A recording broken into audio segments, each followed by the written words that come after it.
The lights dropped, and the room went cold before a single sound played, and I felt every eye in that classroom shift toward me, like I was already the punchline of a joke nobody had told yet. I did not know why, not at first. I was sitting in the third row of Xenobiology 101, the only human in a hall built for 22 species, and the air had that tight humming feeling you get right before something bad happens on a ship. Instructor Chital stood at the front, 4 eyes catching the glow of the holoscreen, and she looked far too pleased with herself for someone about to press play on an audio file. "Cadets," she said, "today we study fear." Nobody laughed. On this campus, fear was not a joke. It was data. Every species here had spent generations cataloging what could kill them, and the Vren, more than anyone, treated terror like a science. Chital had built her entire career on something called the Threat Index, a ranked list of the most horrifying predator sounds recorded across every known world. She had saved one planet for last. Mine. Analysts rated this next recording as the most distressing predator vocalization ever logged from a Class 3 world, she said.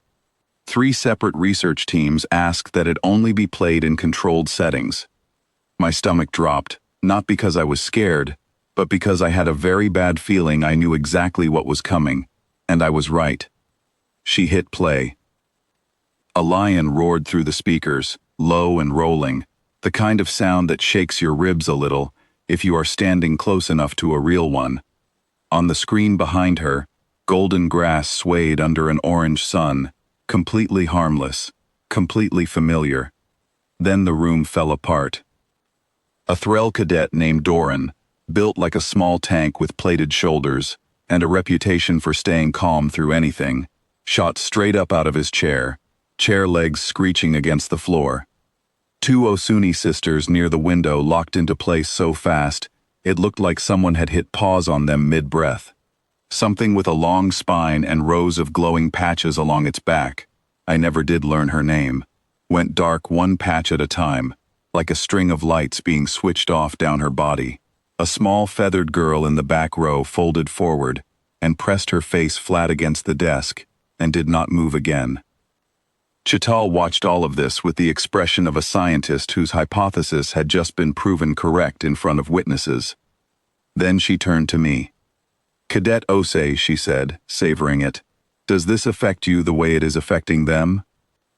Every head in the room turned with her, and I felt that particular kind of pressure that comes from being the only person in a room who is expected to explain an entire species in one sentence. I looked at the frozen image of the lion. I looked at the sound bar, already finished. And I said the only honest thing I had. "You mean a lion?"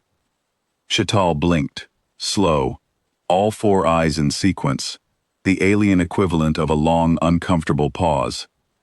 "You recognize it," she said. "Everybody recognizes it," I said. "It is on nature shows.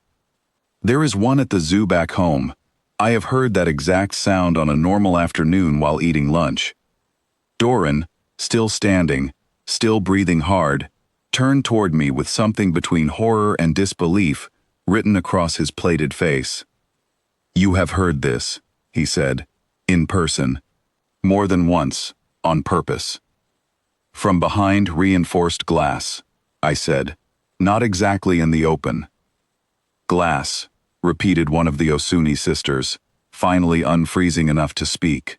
"You built a wall of glass, between yourselves and that, and then you go and stand next to it. For enjoyment. For education," I said, which did not help at all, because the moment the words left my mouth, I realized how insane they sounded out loud. Chital recovered faster than the students did, because that is what professionals do. They pivot. She folded her arms and studied me, the way you study a puzzle piece that refuses to fit where the manual says it should. "Our data placed this vocalization in the 98th percentile for cross-species distress," she said. "If it does not register with you as a serious threat, then I want to know, for the sake of the coursework, what does." That should have been my moment to say something safe, something short. Instead, I made the mistake every human on this campus eventually makes, which is answering an alien professor with complete honesty. Honestly, a lion is not even close to the scariest thing where I come from, I said. It roars first. It warns you. That is almost polite compared to some things. If you want real fear, try deep water at night, where you cannot see the bottom, or the ocean in general, not because of what is in it, but because you never know exactly where it is until it is already close.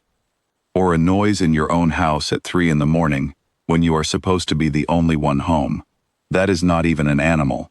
That is just silence, doing something it should not.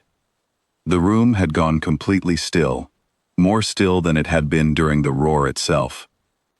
Woods that go quiet all at once, I continued, because apparently I could not stop myself now that I had started. Every bird stopping at the same exact moment. That is worse than any roar, because it means something is already close enough to matter, and it did not bother announcing itself. Chital's antenna twitched, the closest thing she had to leaning forward. And the very top of the list, I said, is probably just other humans, by a wide margin, statistically speaking. Nobody in that room made a sound for a long moment. Then the small feathered girl in the back lifted her head off the desk just enough to speak, her voice barely above a whisper. Your own kind, she said, frightens you more than a predator with claws that could end you in seconds. Way more, I said. The lion is honest about what it is. People are not always honest about anything. Chital walked slowly across the front of the room, thinking out loud in that careful, measured way she had. You are telling me your species ranks ambiguity above physical danger, silence above sound, doubt above claws. Basically, I said. And you built structures, Doran said, finally sitting back down, though his hands were still gripping the edge of his desk, so that you could stand near the loud, honest one.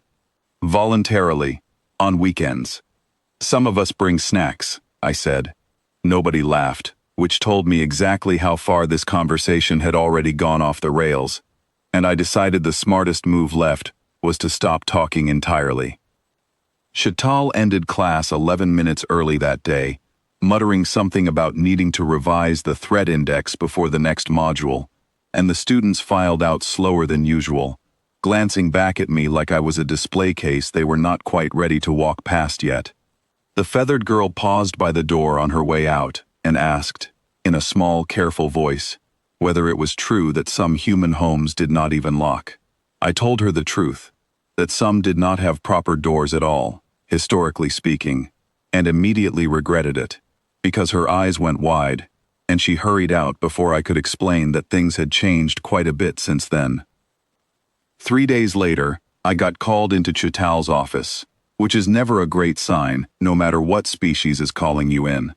She had the updated threat index pulled up on her screen, rows and rows of predator sounds ranked from mild to catastrophic. Earth's entry for predator vocalizations had dropped 2 full points, pushed down the list by species with sharper claws and louder throats. Right below it, in a separate column labeled General Species Risk, Earth had climbed 9 points in the other direction. I stared at the number for a while before I said anything. Was it the lion that did that? I asked. No, she said, without looking up. It was everything you said after the lion.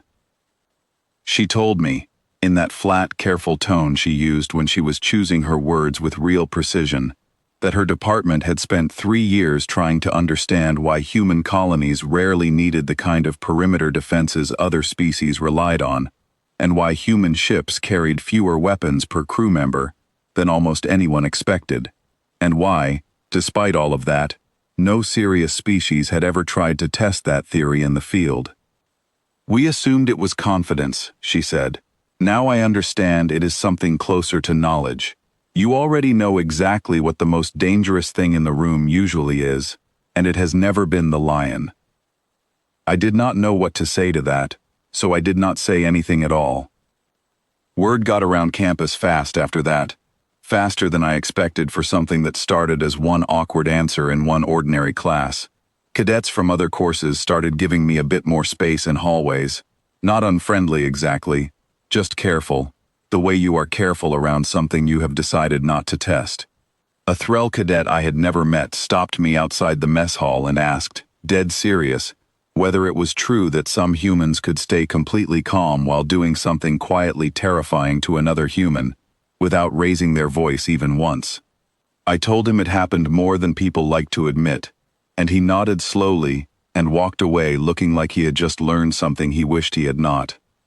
I still do not think I did anything wrong that day. I answered a question honestly, the way I was raised to, but I have noticed something every time I walk into a room full of cadets from other worlds now. Conversations get a little quieter. People choose their next words a little more carefully.